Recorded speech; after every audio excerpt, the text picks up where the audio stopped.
Well, it doesn't take Mystic Mink to see this happen, and apparently Joe Biden has once again snubbed us and shelved plans for a trade agreement in a huge blow to Rishi, according to this article. And that is apparently until after the 2024 US election, because let's face it, he doesn't know if he'll be in, and personally I don't think he will. I mean, I don't really follow American politics at all, but from what I've heard, Donald Trump was much more eager to do a trade deal with us than Joe Biden. So either way, it would be good, wouldn't it, for us to do a trade deal with each other. So hopefully, no matter who gets in next year, that will then go ahead from then. But let's face it, if it's Joe Biden again, I'm guessing it probably won't, because surely that would have happened already by now, wouldn't it? I mean, we left the transition period of exiting the EU a few years ago by now, so there's no reason that those trade deals couldn't have kicked in from then, really, is there? But anyway, the article says that obviously he's shelved the deal, but plans for a foundational trade agreement with the UK ahead of next year's national poll comes after setting the opposition and disagreements over the scope of the deal,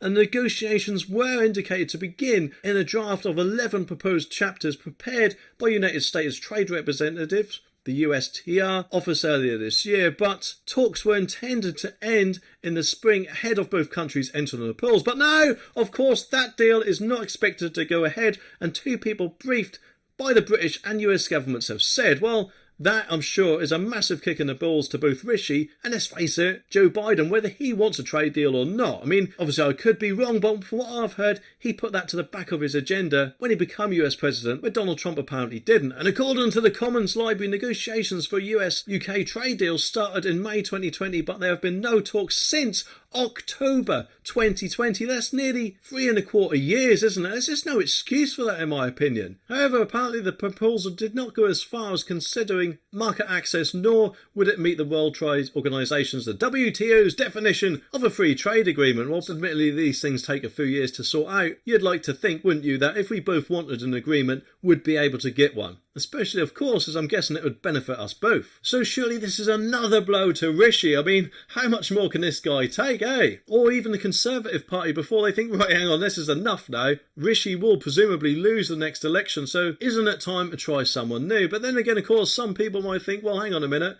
we do need to keep him in because it'll look silly changing leader again. And personally, whilst it would look silly, I couldn't actually vote for Rishi myself. A lot of people, myself included, see him as a backstabber for what he did to Boris. And if anything, seems to be more of a Remainer or a Ramona or a joiner, whatever you want to call him, rather than the Brexiteer he claims to be. And let's face it, he doesn't really connect with voters at all, does he? And I could be wrong, but I'm guessing that the only way he would connect with voters is if they give him a virtual kick in the... Anyway, I do think, though, at the end of the day, once we have a US-UK trade agreement, that will surely raise a virtual middle finger to Keir Starmer and all the other people who want to rejoin the EU, because let's face it, the world, whether they like it or not, the world is much bigger than the EU, isn't it? And a deal with a major country like America would surely show and prove that we can do things by ourselves without the EU holding our puppet strings, eh?